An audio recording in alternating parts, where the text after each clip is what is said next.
They say the existence and advancement of people is largely shaped by their past. It is in this breath that the city of Windhoek, with the support of the city of Vantaa in Finland in 2008, initiated efforts to depict the city's social and political evolution. The city conducted research and availed landmark historical events and records that changed the political and socio-economical landscape of Windhoek.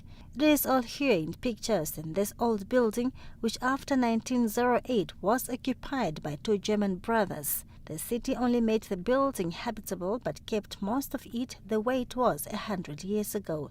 The Alderfuster is located on the Robert Mugabe Avenue. The museum will have 7 components, including political events of the old location's shootout on 10 December 1959 and forced removal to ethnic segregated Kadutura. There was a research done that is now housed in the National Archives by a student, where the research traced each individual house in the old location, and then they used that to compare with an old map that we are now going to restore, the former map.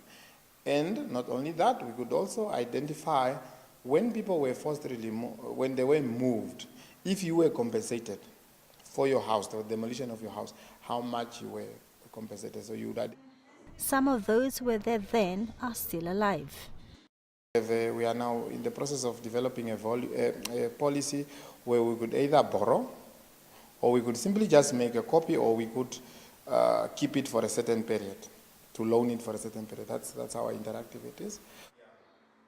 In the House of History also lies the past of those who either settled or crisscrossed Windhoek then, such as the Nama chief Jonker Afrikaner, and history to 3 of the prominent political leaders' assassinations, such as Emmanuel Shifidi, Clemens Kapoor, and Anton Lubowski. There will also be a temporary exhibition room where companies or institutions wanting to exhibit their services can do so.